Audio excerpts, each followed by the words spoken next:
단단하게 버티는 힘, 돌파할 수 있는 힘, 그 힘은요 반석 위에 지었을 때에 나오는 겁니다.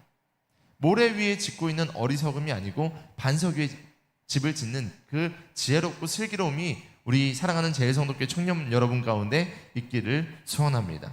그 반석을 우리는 기억해야만 합니다. 여러분의 삶을 선두주자로 살아보시기 바랍니다. 반석 위에 세워둔 그 집이 선두로 달려가는 것을 한번 기대해 보시기 바랍니다. 이 시대가 아무리 매서운 바람으로, 아무리 강력한 비로, 아무리 강력한 토네이도 같은 것들로 우리를 흔들려고 할 때에도요, 반석 위에 있는 집은요 무너지지 않고 오히려 여러분의 그 반석 위에 지은 집에 더 많은 사람들이 와서 쉴 수 있고, 더 많은 사람들이 위로받을 수 있고, 더 많은 사람들이 보호받을 수 있는 것을 여러분은 경험하실 겁니다. 중요한 것은 반석 위에 집을 지어야 한다라는 것이죠. 오늘은 선두주자 두 번째 시간으로 우리는 깨어있음에 초점을 맞춰야 합니다 라는 제목으로 말씀을 나누고자 합니다. 하나님의 말씀, 생명인 말씀이 우리 가운데 들려집니다. 할렐루야. 정말 다양한 루트와 다양한 것을 우리 가운데 하나님의 말씀이 막 들려옵니다. 그런데 이 시대의 특징은 뭐냐? 우리의 삶의 등불이 되시고 어둠을 밝혀주시는 빛 되신 하나님의 말씀을요 듣기를 거부합니다.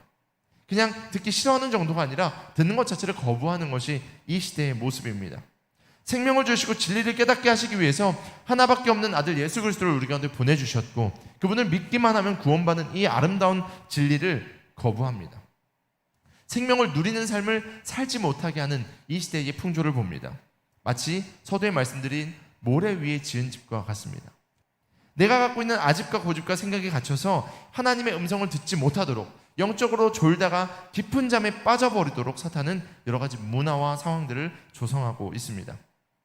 우리가 영적인 선두주자에 서서 영적인 방향을 향해서 달려가자라고 외칠 때 그들은 어떻게 하면 더 깊은 잠에 빠질까? 어떻게 하면 저기 앞에 가지 않고 그냥 그렇게 후발주자로, 아니면 미적미적거리면서 세워라 내어라 게으른 삶을 살 수 있을까? 그들은 더 연구하는 것 같은 시대가 오늘날 우리가 살아가는 시대의 모습입니다.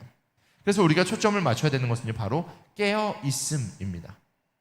깨어있다는 것은 무엇입니까? 우리가 누구인지, 내가 지금 무엇을 하고 있는지를 명확히 아는 것을 깨어있다라고 표현할 수 있겠습니다.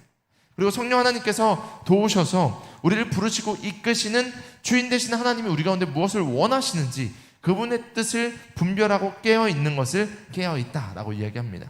하나님이 나에게 메시지를 주시는데 그것을 듣지 못하는 건 잠든 것이고요, 성령 하나님의 도우심으로 그 메시지를 듣는 것, 그것이 바로 깨어있는 것입니다. 하나님께서 쓰시는 사람들은 바라보는 것, 경험하는 결과가 다르다라는 것을 저희는 볼 수 있습니다. 그래서 우리는 깨어 있어야만 합니다. 깨어 있어야만 합니다. 이것이 오늘 우리에게 주신 하나님의 음성입니다.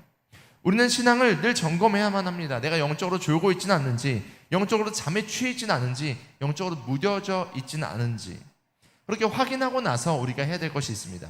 바로 주변에 있는 잠자는 영혼들, 그들을 깨우는 것입니다. 말씀의 자리, 은혜의 자리로, 결국 그들의 잠을 깨울 수 있는 자리로 초청해야만 합니다.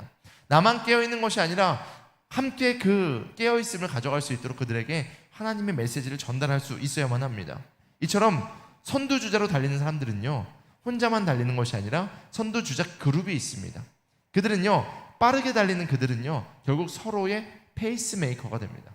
결국 그들은요, 더 좋은 성적을 낼 수 있도록 서로 돕는 역할을 합니다. 빨리 달리는 사람 옆에 달려야 더 빠르게 달릴 수 있는 것처럼 우리는 서로가 서로에게 그런 역할을 할 수 있도록 깨어 있어야 한다는 것입니다. 주님의 오심이 있기 때문에 우리는 이 영적인 잠에서 그들을 깨워야만 합니다. 잠들어 있다면 일어나셔야만 합니다.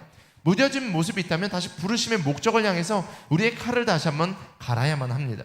그리고 그분의 음성을 잘 듣도록 성령 충만한 자리에 그들을 초청하고 하나님의 음성을 들릴 수 있도록 귀에 하나님의 음성을 들려줘야만 합니다.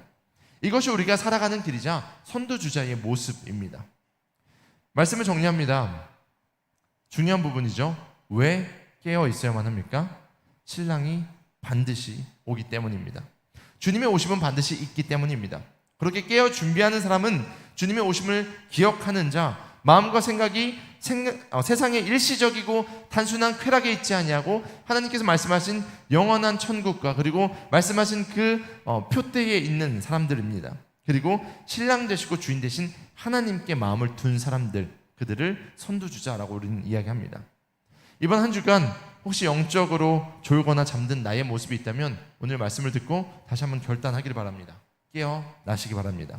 그리고 선두주자로 이미 신부의 영성으로 달려가고 있는 여러분이 있다면 이제 여러분뿐만 아니라 여러분 주변에 있는 사람들도 깨우며 함께 선두주자로 달려갈 수 있도록 독려해야만 합니다. 이번 한 주간 그렇게 우리의 시선을 세상이 아니라 나로 그치는 것이 아니라 하나님께서 주신 공동체와 주변과 그리고 하나님이 말씀하신 표대에 있기를 소망합니다. 깨어 있읍시다. 하나님은 오늘도 우리를 부르고 계십니다. 깨어서 주님의 오심을 준비하는 신부의 영성을 가지고 선두주자로 달려가는 저 여러분 모두가 되기를 소망합니다.